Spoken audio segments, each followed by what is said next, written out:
प्यारे बच्चों नमस्कार। एक बार फिर से मैं आशीष सर आपके YouTube चैनल गुरु ज्ञान आशीष में स्वागत करता हूं। प्यारे बच्चों, आज हम वर्तनी का दूसरा पार्ट लेकर आए हैं। वर्तनी का दूसरा पार्ट अर्थात जो कुछ नियम रह गए थे उन नियमों पर चर्चा करेंगे। वर्तनी के शब्दों की शुद्धता आप जान पाएंगे इन नियमों को अगर आप जानते हो। तो सबसे पहले हम अगले नियम की चर्चा कर रहे हैं। जितने नियम हमारे फर्स्ट पार्ट में आप देख चुके हैं उसके बाद वाले नियमों की चर्चा आज हम करने जा रहे हैं। तो सबसे पहले आप ये जान लें, वर्णों के उच्चारण में कुछ सावधानियां भी आपको बरतनी होती है। तो पहले देखेंगे वर्णों के उच्चारण में क्या सावधानियां बरतनी है। वर्णों के उच्चारण में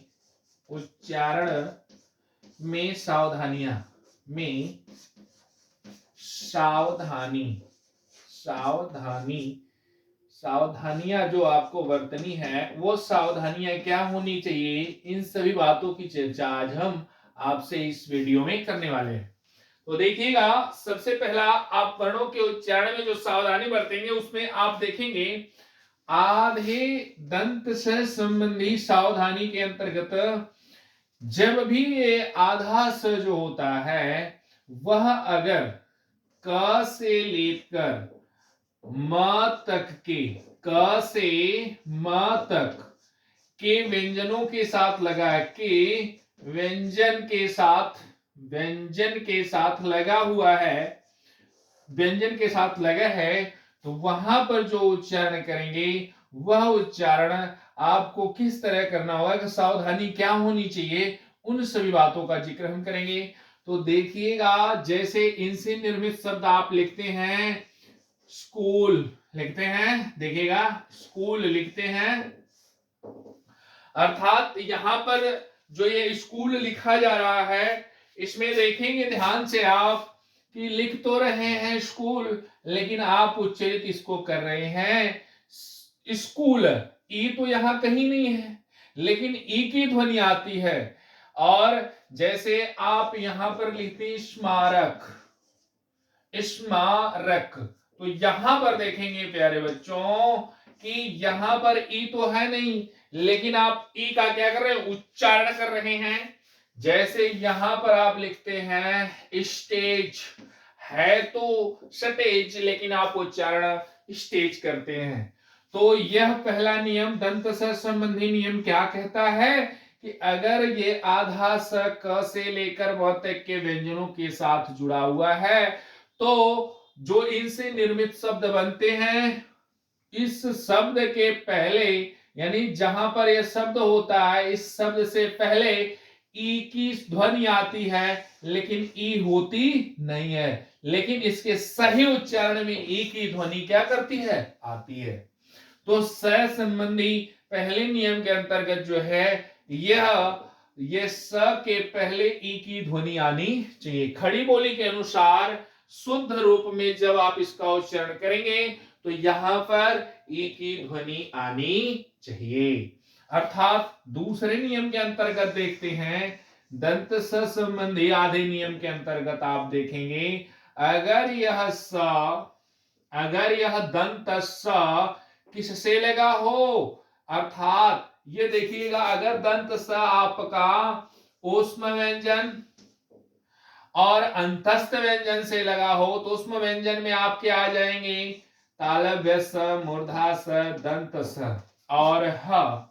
और अंतस्थ व्यंजन से लगा अर्थात य, र और ल, व के साथ अगला कंडीशन हम बताएंगे क्या होता है। इसके साथ देखेंगे तो इससे जब यह आधा दंत स लगता है तो यहां पर जो ध्वनि आती है एकदम स की ही आती है।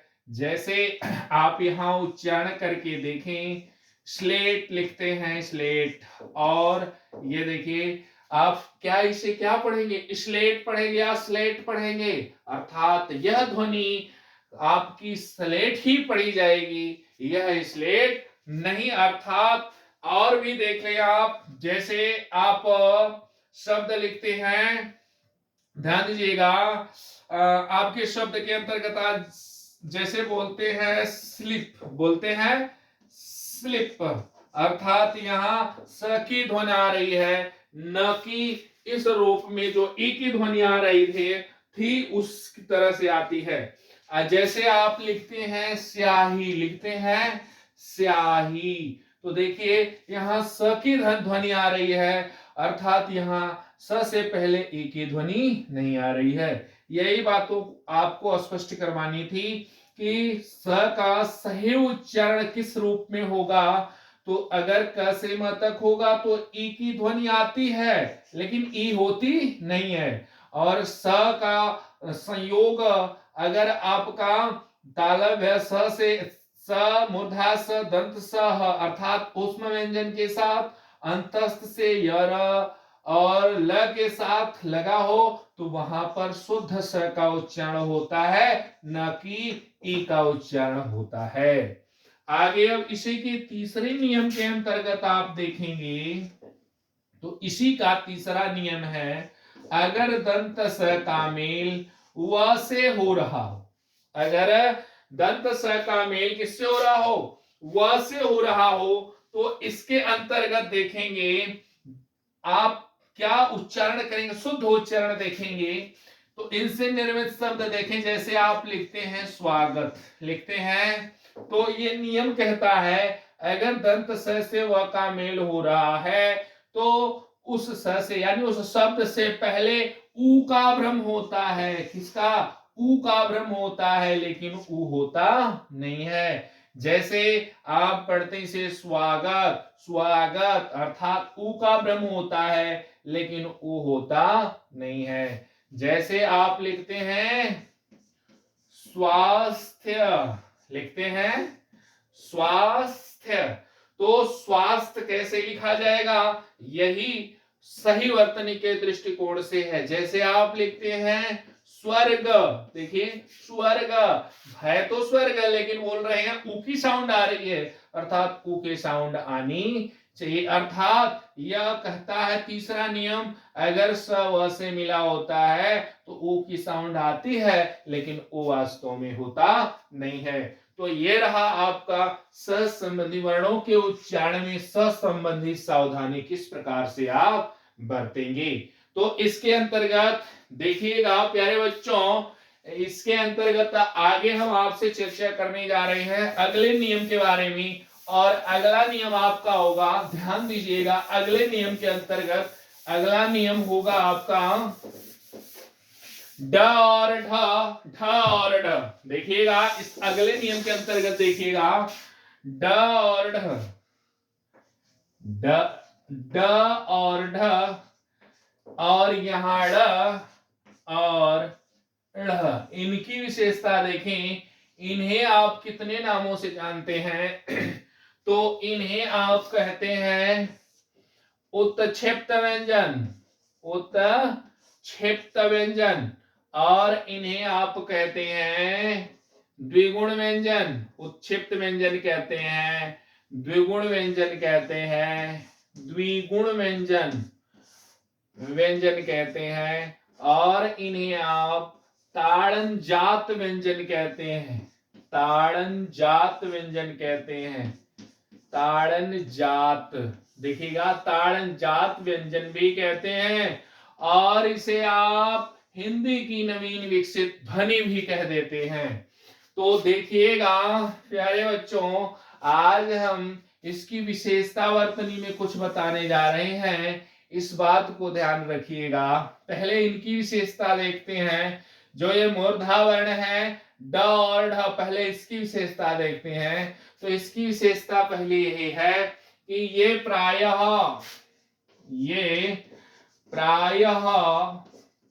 अंग्रेजी वाले वर्णों के साथ होते हैं, अंग्रेजी वाले वर्णों नहीं, शब्दों के साथ होते हैं, यानी अंग्रेजी वाले शब्दों के साथ होते हैं, ठीक ना। जैसे आप लिखते हैं डॉक्टर, डॉक्टर लिखते हैं, जैसे आप लिखते हैं डॉग, डॉग लिखते हैं, ठीक ना। तो ये प्रायः जो होते हैं, पहली विशेषता इसकी यह है कि ये अंग्रेजी वाले शब्दों के साथ होते हैं। दूसरी विशेषता ये है इसकी कि इन दोनों से शब्द की शुरुआत होती है।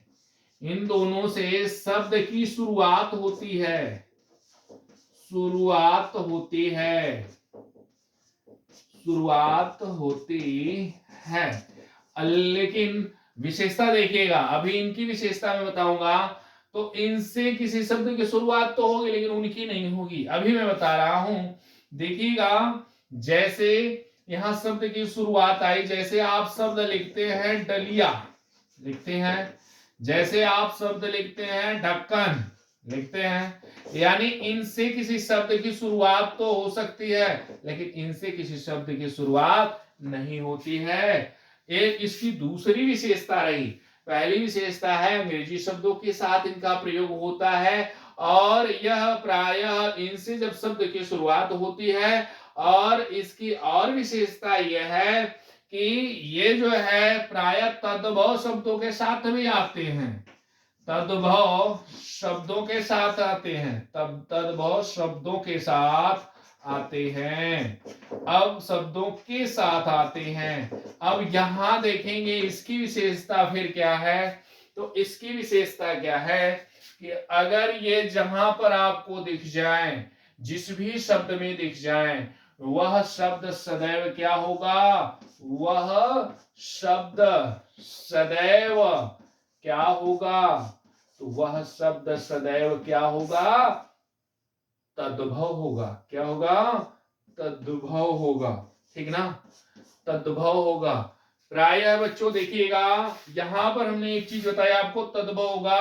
तद्भव नहीं, यहां तत्सम होता है। क्या होता है, तत्सम होता है। यहां तद्भव होता है। प्रायः इनसे तत्सम शब्दों की शुरुआत होती है, यहाँ तद्भव शब्द शुरुआत होती है। शब्द के शुरुआत में अब देखिएगा एक विशेषता, और इसकी पहली विशेषता ये रही कि तद्भव होते हैं।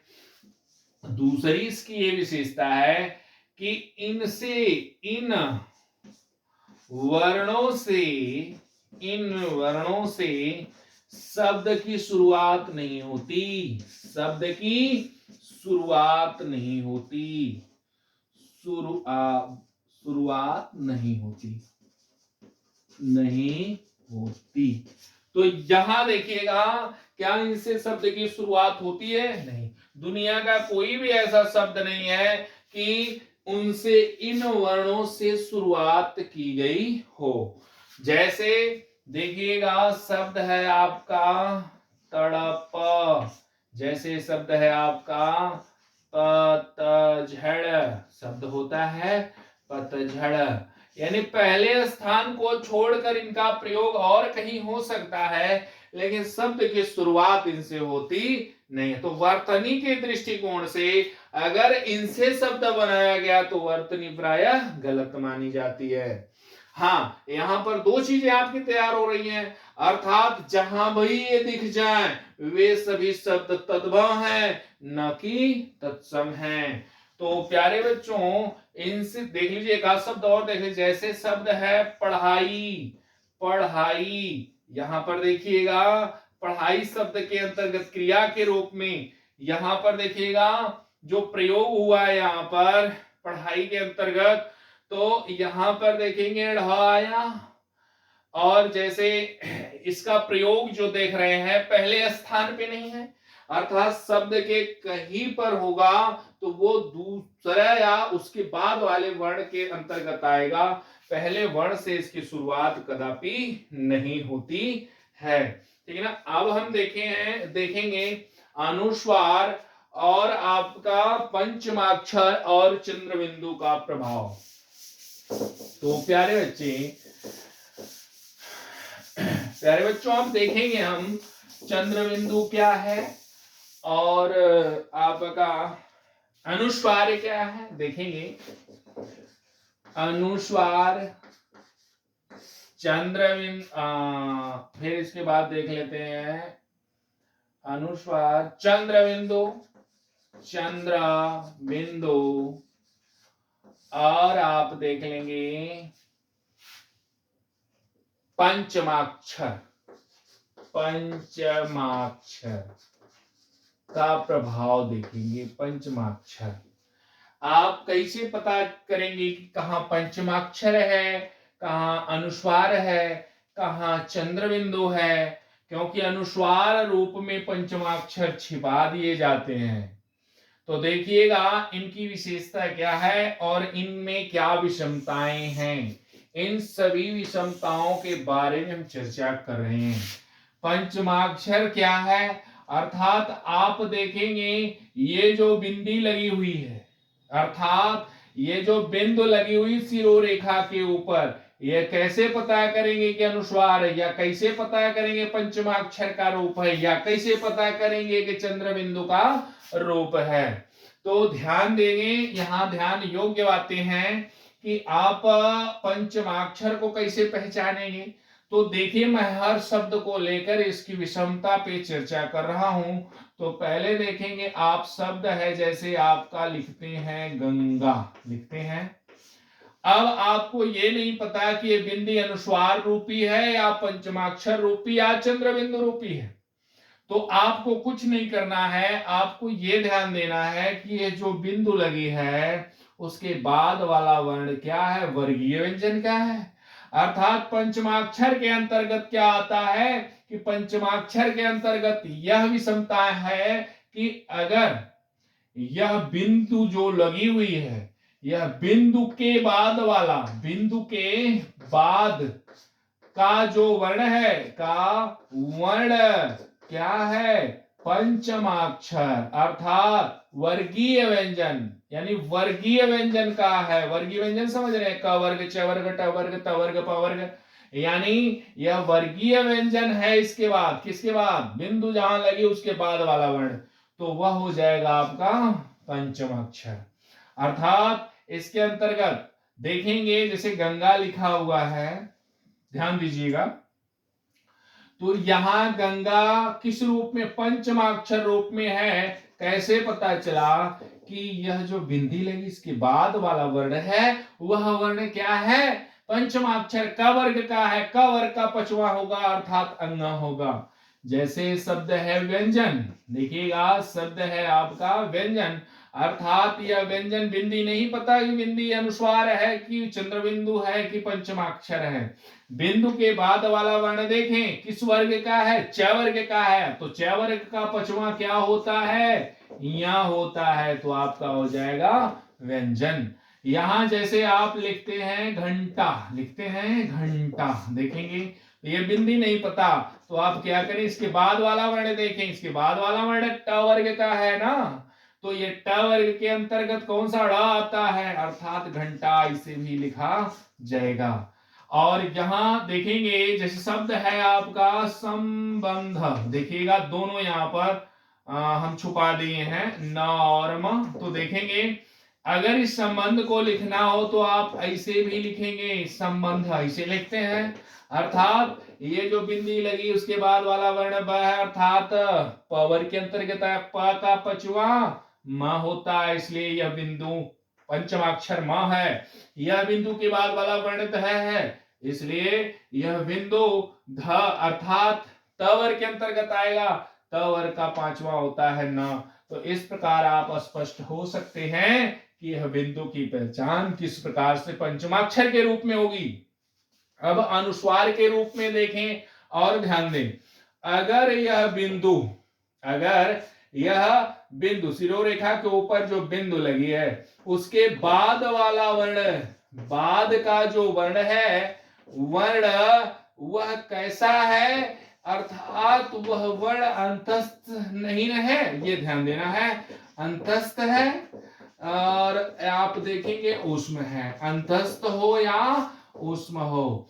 तो अंतस्थ हो अर्थात यारलवा हो, या ऊष्म यानी तालव्य स मूर्धा स दंत स हो, तालव्य स मूर्धा स दंत स और ह हो। अगर ऐसी स्थिति आती है तो ये जो आपका होगा अनुस्वार का रूप कहलाएगा। जैसे ये शब्द देखें, शब्द में समझ में, जैसे लिख रहे हैं संसार, लिखा हमने संसार, जहां बिंदु लगी उसके बाद वाला वर्ण देखें ध्यान से, उसके बाद वाला वर्ण क्या है, अर्थात ऊष्म से है, अर्थात अगर ऊष्म से है तो यह क्या होगी बिंदी? अनुस्वार है, ये पंचमाक्षर अब नहीं है। जैसे आप लिखते हैं संयोग, देखिए अंतस्थ से इस बार आया है, बिंदु के बाद क्या है? अंतस्थ से यह है, इसलिए यह बिंदु क्या कहलाएगी? अनुस्वार कहलाएगी, न कि पंचमाक्षर कहलाएगी। अब आते हैं चंद्र बिंदु की तरफ, और जिसे हम कहते हैं अनुनासिकता। क्या कहते हैं? अनुनासिकता। तो इसे कहा जाता है अनुनासिकता। इसकी विशेषता क्या है? ये ध्यान दें, यह शिरोरेखा के ऊपर इस भांति लगती है। चंद्र बिंदु कहा जाता है चांद का आकार और बिंदु।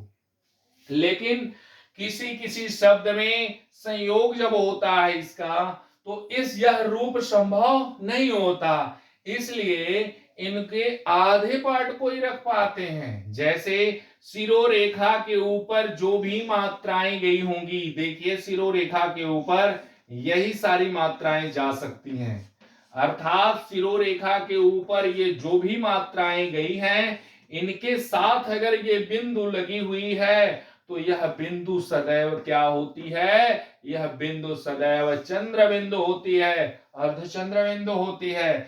ये रूप तो आप स्पष्ट लिख पाते हैं, जैसे शब्द लिखेंगे आप पांचवा, लिख रहे हैं पांचवा लिखा आपने, तो यहां पर तो स्पष्ट लगा लिया क्योंकि शिरोरेखा के ऊपर कोई मात्रा नहीं गई। लेकिन अगर आप यही शब्द लगाते, शब्दों के साथ प्रयोग करते जिसमें शिरोरेखा हो, तो वहां पर ये रूप नहीं लगा पाते हैं।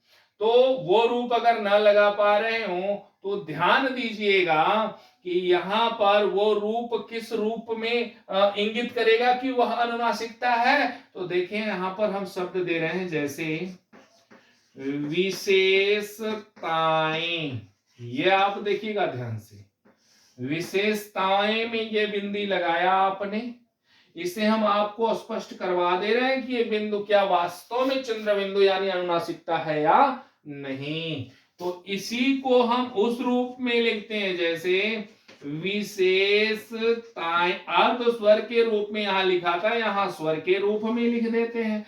अब आप खुद स्पष्ट हो गए होंगे कि ये चंद्र बिंदु है या अनुस्वार है या पंचमाक्षर है, यहां आप स्पष्ट हो गए होंगे, क्योंकि विशेषताएं ऐसे ही लिखी जाती हैं। अर्ध स्वर के साथ अगर लगा तो यहां यह स्पष्ट करवाने के लिए हमने ये शब्द लिया है। ये जो शब्द हमने लिया है आपको स्पष्ट करवाने के लिए लिया है कि अर्धचंद्र बिंदु का यानी यहां शिरोरेखा के ऊपर अगर मात्रा गई उसके साथ बिंदु लगी है तो क्या है? अनुनासिकता है। तो प्यारे बच्चों, आपने यहां पर देखा पंचमाक्षर, अनुस्वार और चंद्र बिंदु, इसका प्रभाव क्या रहा। तो आगे देखेंगे हम, एक चीज और आपको बताएंगे। जैसे एक और आप वर्तनी के दृष्टिकोण से ध्यान रखिएगा, जिस भी शब्द के अंतर्गत, ध्यान दीजिएगा अगला नियम है, जिस भी शब्द के अंतर्गत री र और मूर्धास आ जाए, उन शब्दों, इनके साथ अगर शब्द बन रहे हों तो उन शब्दों के साथ न का प्रयोग नहीं कर सकते। किसका? न के स्थान पर ड़ का प्रयोग किया जाता है। तो इसके अंतर्गत मैं कुछ उदाहरण देखिए भी आपको समझा रहा हूं। देखिए जैसे आप लिखते हैं री न नहीं है, क्या होना चाहिए?